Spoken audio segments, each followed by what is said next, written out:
അസ്സലാമു അലൈക്കും ടു ആൾ. അപ്പോൾ ഇന്ന് നമ്മളെ സെയിൽസ് അനാലിസിസ് അല്ല, എന്താ വെച്ചാൽ ഒരു ചെറിയ ഒരു അപ്ഡേറ്റ് ആണ്.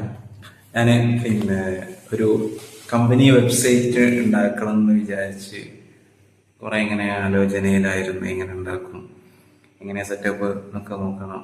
പിന്നെ എങ്ങനെ വെച്ചാൽ വെബ്സൈറ്റ് എന്ന് പറഞ്ഞാൽ നമ്മുടെ പോളിസീസും അതുപോലെ തന്നെ നമ്മളൊരു സംഭവം പറയാന്നുള്ളൊരു ഇതിലായിരുന്നു. അപ്പോൾ ആ ഒരു ചിന്തയിൽ ഇങ്ങനെ അപ്പോൾ നമ്മൾ അതിലൂടെ വെബ്സൈറ്റിലൂടെ സെല് ചെയ്യാനുള്ള ഓപ്ഷൻ നോക്കാന്ന് വിചാരിച്ചു.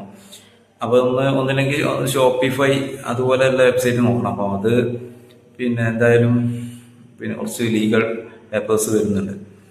അപ്പോൾ അതിലേക്ക് പോകേണ്ട ഉള്ള നിലയിൽ നമ്മൾ അങ്ങനെ ചിന്തിച്ചിങ്ങനെ നിൽക്കണം. അപ്പോൾ ഞാൻ യൂട്യൂബിലൊരു വീഡിയോ കണ്ടാണ്. ആക്ച്വലി ഗൂഗിൾ സൈറ്റ് എന്ന് പറഞ്ഞൊരു സംഭവമുണ്ട്. ഗൂഗിൾ സൈറ്റ് എന്ന് പറഞ്ഞാൽ അപ്പോൾ നമുക്ക് അതിൽ ഫ്രീ ആയിട്ട് നമുക്ക് ഇങ്ങനെ സിമ്പിളായിട്ടുള്ള വെബ്സൈറ്റുകൾ, അതായത് ബയ്യിങ് സംഭവം ഒന്നും ഉണ്ടാവില്ല. നമുക്ക് എന്താ വെച്ചാൽ ജസ്റ്റ് ഒരു വെബ്സൈറ്റ് നമ്മുടെ ഒരു സംഭവം ഉണ്ടല്ലോ, നമ്മളെ പോളിസി, പ്രൈവസി പോളിസി, അതിൽ പ്രൈവസി പോളിസീസ്, അതുപോലെ തന്നെ നമ്മളെ സർവീസ്, അതൊക്കെ ഷോക്കേസ് ചെയ്യാൻ പറ്റുന്ന ഒരു സംഭവം, ഒരു വെബ്സൈറ്റ്. അതിൽ ഡൊമൈൻ എന്ന സംഭവം വാങ്ങുന്നവർക്ക് വാങ്ങാം, അല്ലെങ്കിൽ ഫ്രീ ആയിട്ട് നമുക്ക് അത് പബ്ലിഷ് ചെയ്യാൻ പറ്റുന്ന സംഭവമാണ്. നമുക്കൊരു ചെറിയ ബിസിനസ്സിനൊക്കെ നമുക്ക് പറ്റിയ ഒരു സംഭവം ആയതുകൊണ്ടാണ് ഞാനിത് പറയാൻ കാരണം. ഭയങ്കര യൂസ്ഫുൾ ആണ് കേട്ടോ. ഞാൻ വെബ്സൈറ്റിന്റെ ലിങ്ക് ഞാൻ ലൊക്കേഷനിലല്ല, ഡിസ്ക്രിപ്ഷനിൽ ഇടാം. ഭയങ്കര ഈസിയാണ്. നമ്മൾ ഒരു സിസ്റ്റം ഉണ്ടെങ്കിൽ ഫോണിൽ ചെയ്യാൻ പറ്റുമെന്ന് അറിയില്ല. സിസ്റ്റം ഉണ്ടെങ്കിൽ സിമ്പിളായിട്ട് ഞാനിപ്പോൾ ചെയ്തു. ഞാൻ ഒരു സാമ്പിളായിട്ട് ചെയ്തിട്ടുള്ളൂ. അതിൽ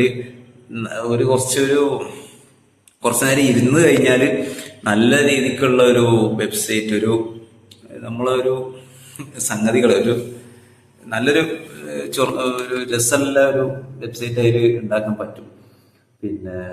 ഒരു അഡ്വാൻസ് ലെവൽക്കൊന്നും പോകാൻ കഴിയില്ല, എന്നാലും ഒരു അത്യാവശ്യം നമ്മുടെ ഒരു പോളിസീസും നമ്മളെ കാര്യങ്ങളൊക്കെ പറയാനുള്ള ഒരു സൈറ്റ് അതിൽ